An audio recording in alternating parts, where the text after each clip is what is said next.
بسم الله الرحمن الرحيم.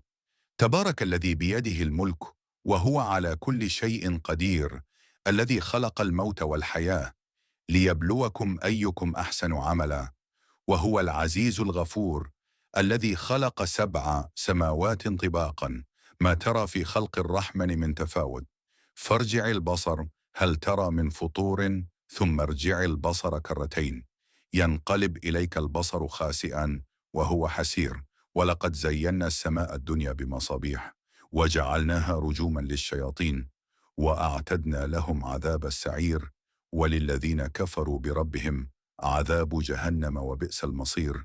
إذا ألقوا فيها سمعوا لها شهيقا وهي تفور تكاد تميز من الغيظ، كلما ألقي فيها فوج سألهم خزنتها ألم يأتكم نذير؟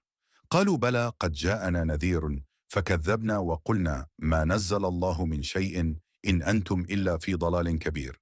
وقالوا لو كنا نسمع أو نعقل ما كنا في أصحاب السعير، فاعترفوا بذنبهم فسحقا لأصحاب السعير. إن الذين يخشون ربهم بالغيب لهم مغفرة وأجر كبير، وأسروا قولكم أو اجهروا به إنه عليم بذات الصدور. ألا يعلم من خلق وهو اللطيف الخبير.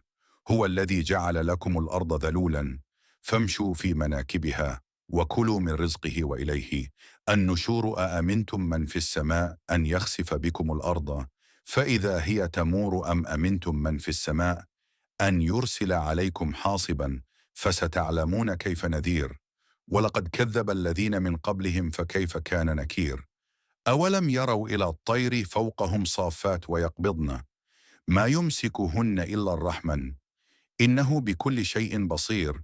أمن هذا الذي هو جند لكم ينصركم من دون الرحمن إن الكافرون إلا في غرور. أمن هذا الذي يرزقكم إن أمسك رزقه بل لجوا في عتو ونفور. أفمن يمشي مكبا على وجهه أهدى أمن يمشي سويا على صراط مستقيم. قل هو الذي أنشأكم وجعل لكم السمع والأبصار والأفئدة قليلا ما تشكرون. قل إنما العلم عند الله وإنما أنا نذير مبين. فلما رأوه زلفة سيئت وجوه الذين كفروا وقيل هذا الذي كنتم به تدعون. قل أرأيتم إن أهلكني الله ومن معي أو رحمنا فمن يجير الكافرين من عذاب أليم.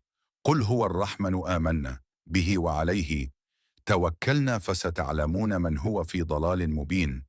قل أرأيتم إن أصبح ماؤكم غورا فمن يأتيكم بماء معين. بسم الله الرحمن